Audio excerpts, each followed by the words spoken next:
This morning I'd like to read from the prophet Isaiah, arguably, probably the most famous of the ancient prophets. I'm going to read from chapter 2, first 5 verses. Here is the message which God gave to Isaiah, son of Amos, about Judah and Jerusalem. In days to come, the mountain where the temple stands will be the highest one of all, towering above all the hills. Many nations will come streaming to it, and their people will say, "Let us go up to the hill of the Lord, to the temple of Israel's God. He will teach us what he wants us to do. We will walk in the paths he has chosen. For the Lord's teaching comes from Jerusalem. From Zion, he speaks to his people. He will settle disputes among great nations. They will hammer their swords into plowshares and their spears into pruning hooks. Nations will never again go to war, never prepare for battle again.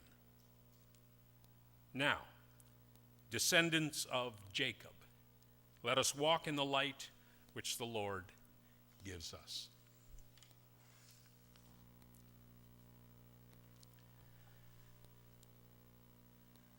Now this morning, I want to suggest something to you that you would probably do anyways, irrelevant of what I say.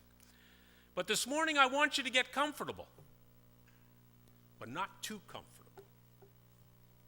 Because my message is not a long one. Clap, Barry, clap. I know you want to.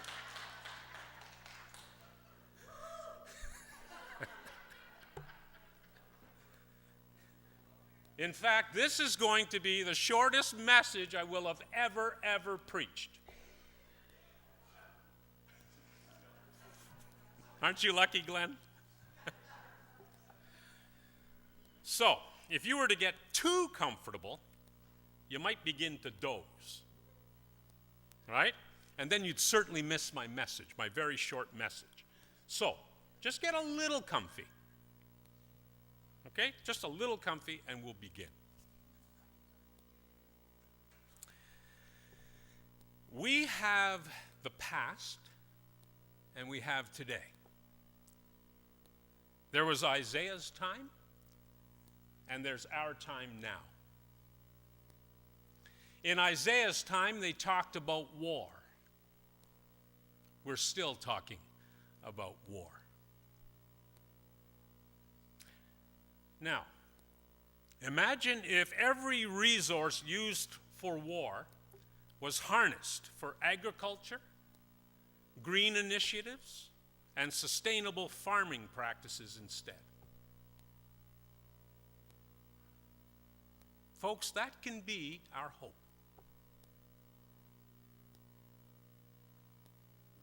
What would it be like if Canada did not need a budget for war, a Department of National Defense, an Army, a Navy, or an Air Force?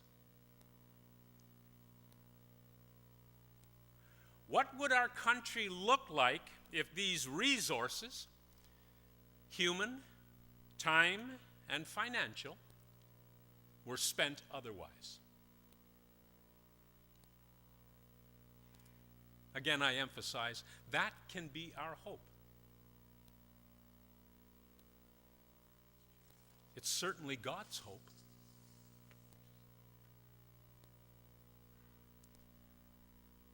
God's hope, expressed through Isaiah, is of a world where creation and all of God's resources are spent on things that build up rather than destroy.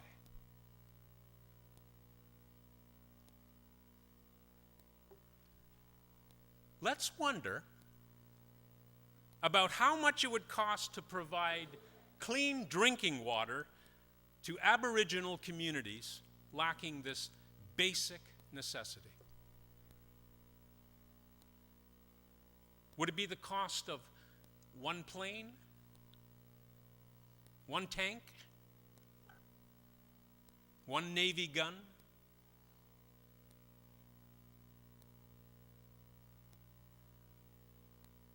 We heard it read. God's hope is simply that our swords be turned into plowshares.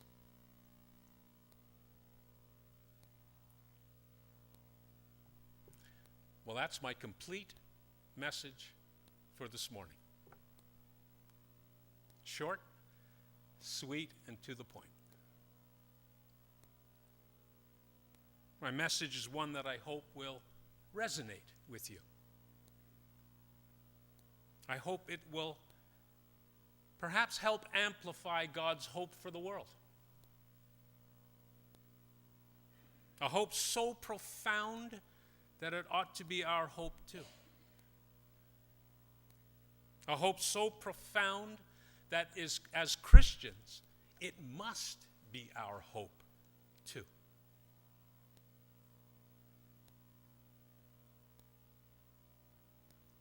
Now, if you feel cheated by such a short message, why don't we make hymn number 679 in Voices United in your red hymn books part of the message? And we'll sing verses 1, 3, and 6.